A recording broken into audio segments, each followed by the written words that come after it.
₹1,973 કરોડનો આપ્યો છે ભાવફેર। બનાસકાંઠા જિલ્લાની જીવાદોરી અને એશિયાની સૌથી મોટી બનાસ ડેરીની આજે 56મી વાર્ષિક સાધારણ સભા યોજાઈ હતી, જેમાં મોટી સંખ્યામાં બનાસકાંઠાના પશુપાલકો ઉપસ્થિત રહ્યા હતા। સણાદર ખાતે યોજાયેલા વાર્ષિક સાધારણ સભામાં વિધાનસભાના અધ્યક્ષશ્રી અને બનાસ ડેરીના ચેરમેન શંકરભાઈ ચૌધરીએ ₹1,973 કરોડનો ભાવફેર આપતા જિલ્લાના પશુપાલકોમાં આનંદની લાગણી છવાઈ છે। દૂધની સાથે સૌપ્રથમવાર બનાસ ડેરીમાં બટાકા આપતા ખેડૂતોને 10%નો ભાવફેર આપ્યો છે। ચેરમેન શંકરભાઈ ચૌધરીએ ગત વર્ષ કરતા વધુ ભાવફેર આપતા જિલ્લાના પશુપાલકોમાં આનંદની લાગણી છવાઈ હતી। આજની સાધારણ સભામાં પશુપાલકોએ સર્વાનુમતે ડેરીના તમામ ઠરાવોને માન્ય રાખ્યા હતા। બનાસ ડેરીએ છેલ્લા 10 વર્ષમાં કરેલ પ્રગતિની સંપૂર્ણ માહિતી બનાસ ડેરીના મેનેજિંગ ડિરેક્ટર સંગ્રામ ચૌધરીએ પશુપાલકોને આપી હતી। દૂધના વ્યવસાયમાં વૈશ્વિક મંદી હોવા છતાં આજે બનાસ ડેરી સતત પ્રગતિ કરી રહી છે। બનાસ ડેરીનું નિયામક મંડળ સતત પશુપાલકોના ઉત્થાન માટે કામ કરી રહ્યું છે, જેનાથી આજે બનાસ ડેરીએ વિશ્વમાં નામના મેળવી છે। આજે સાધારણ સભામાં જિલ્લામાં સૌથી વધુ દૂધ ઉત્પાદન કરતી મહિલા પશુપાલકોને સન્માનિત કર્યા હતા। વાર્ષિક સાધારણ સભાને સંબોધન કરતા ચેરમેન શંકરભાઈ ચૌધરીએ જણાવ્યું હતું કે પાણીની તંગી વચ્ચે બનાસકાંઠાએ પ્રગતિ કરી છે। ઓછા શિક્ષણ વચ્ચે આપણા જિલ્લાની બહેનો દૂધના વ્યવસાય થકી કરોડપતિ બની છે, જે વૈશ્વિક સંસ્થાઓ માટે સંશોધનનો વિષય બન્યો છે। પરંતુ આપણી આ પ્રગતિ સાથે આપણે સતત કાર્યશીલ રહેવું પડશે। વૃક્ષારોપણ અને જળ સંચય સમયની માંગ છે। ખેતરના સેઢા પર ચંદનના વૃક્ષોનું વાવેતર કરી કરોડપતિ થઈ શકાય છે। સારી બ્રીડના પશુઓથી દૂધમાં વધારો થાય તે માટે એમ્બ્રિયો ટ્રાન્સપ્લાન્ટ પદ્ધતિ વિકસાવી છે, જે આગામી સમયમાં પશુપાલન ક્ષેત્રે મોટી ક્રાંતિ લાવશે। વધુમાં તેમણે જણાવ્યું, આજે રતનપુરા ખાતે ભારતની સૌથી મોટી બ્રીડ લેબ તૈયાર થવા જઈ રહી છે, જેનાથી વધુ દૂધ આપતા દુધાળુ પશુઓનું સંવર્ધન થશે। સારા બ્રીડની ગાય તૈયાર થશે। રાધનપુર ખાતે ગૌમૂત્ર પ્રોસેસિંગ પ્લાન્ટની શરૂઆત કરી છે। આણંદ યુનિવર્સિટી સાથે મળી પ્રવાહી બાયો ફર્ટિલાઇઝર બનાવવાનું શરૂ કર્યું છે, જે આપણા જમીનની જૈવિકતા ફરી જીવંત કરશે। ટેકનોલોજી અને વિજ્ઞાન સાથે કામ કરવાથી બનાસનું ભવિષ્ય ઉજ્જવળ બનશે। ચેરમેને બનાસકાંઠાના યુવાનોને સહકારી ક્ષેત્રે કામ કરવા આગળ વધવા હાકલ કરી છે। જિલ્લામાં વધતા મગફળી અને રાયડા માટે યુવાનોએ સહકારી ક્ષેત્રે કામ કરવું જોઈએ।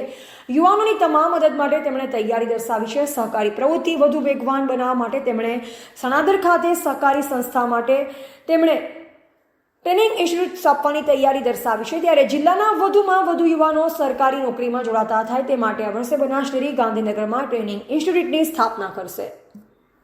આજે યોજાયેલ સાધારણ સભામાં નિવૃત્ત ડીજી અજય તોમર, પૂર્વ સાંસદ પરબતભાઈ પટેલ, દિનેશભાઈ નવાડિયા, ધારાસભ્ય પ્રવીણભાઈ માળી, લવિંગજી ઠાકોર, ભાજપના પ્રમુખ કીર્તિસિંહ વાઘેલા, બનાસ ડેરીનું નિયામક મંડળ સહિત જિલ્લાના સામાજિક તેમજ રાજકીય આગેવાનો મોટી સંખ્યામાં ઉપસ્થિત રહ્યા।